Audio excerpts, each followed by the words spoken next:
Hi, how's everybody doing tonight? Welcome back to Preparedness for the Average Family. I'm Josh, and this is where preparedness is a family matter.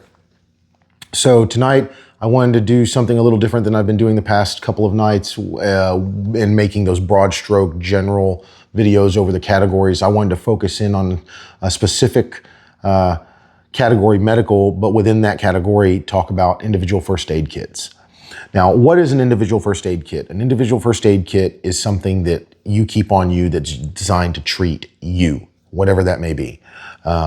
More often than not, when I think of a individual first aid kit, I think about what I use in the military. It had tourniquet, it had pressure dressing, gauze, things like that. So that's what an individual first aid kit is. Now, things to consider when it comes to individual first aid kits and starting to either build your own or purchase pre-made kits. One is price. So you're gonna have to think about how much you're willing to spend. Pre-made kits can cost quite a penny.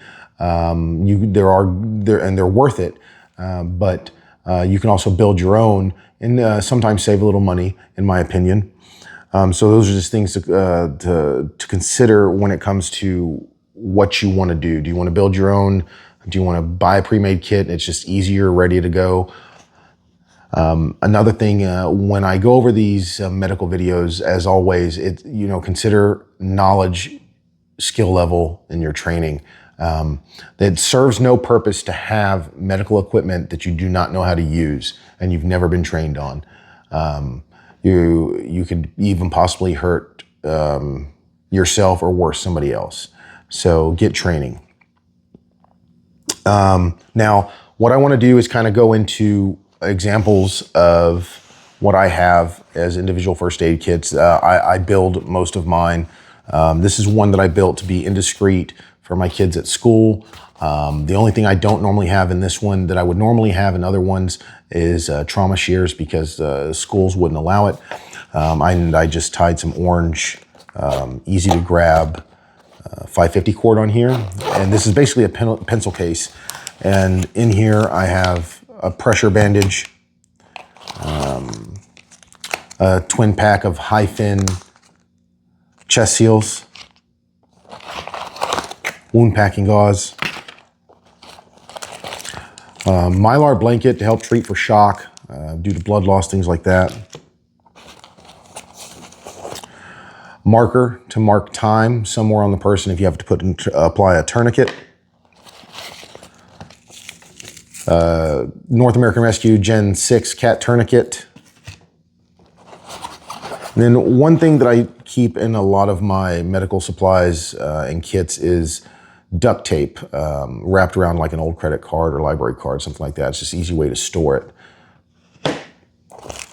And then lastly, some latex gloves. So this is normally what would be in the most basic of my individual first aid kits. Again, like I said, I would normally have trauma shears in here as well.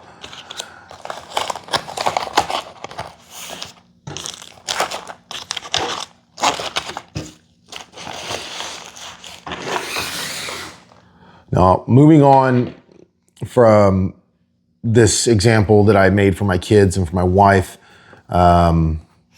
this is what I carry pretty much every day. It doesn't even look like anything medical. It's a fanny pack made by Eberly Stock, the Fade Flex, I believe. Great bag. I wear it crossbody. And I CCW with this. So I have my Glock 43X that I keep in here with a spare mag. And anytime I carry, I always want to at least have a tourniquet. So what I did when I got this bag was I put built an IFAK into this front pouch here.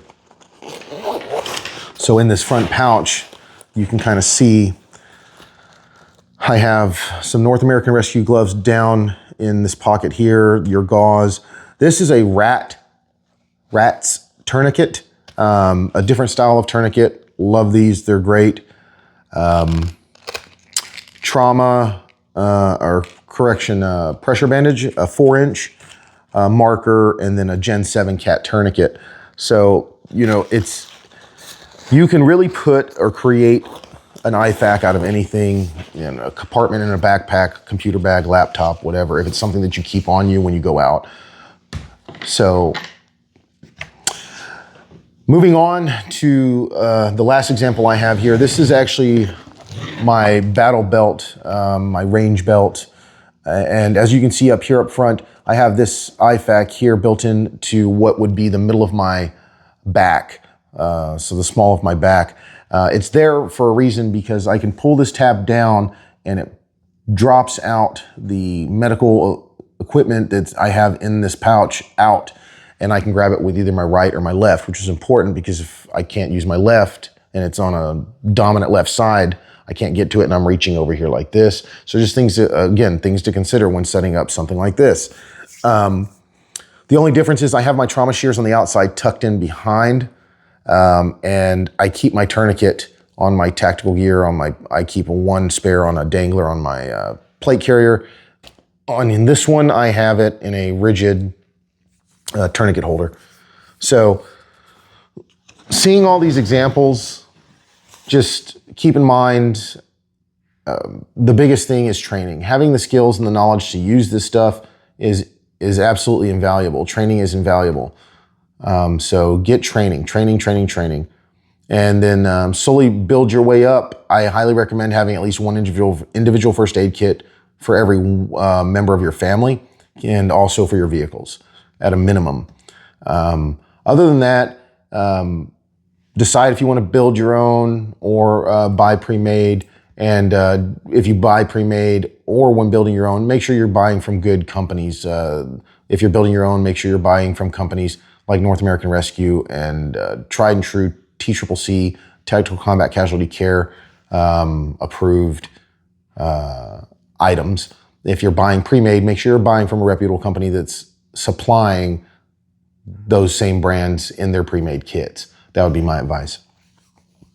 And know what you need in your IFAK. You know, basics like I went over here are probably what I would recommend to start out with. So if you have any questions, please comment down below. Like, share, and subscribe if you would like. Thanks for listening to me ramble again in my garage. Y'all have a good night. Thanks for watching. And as always, preparedness is a family matter.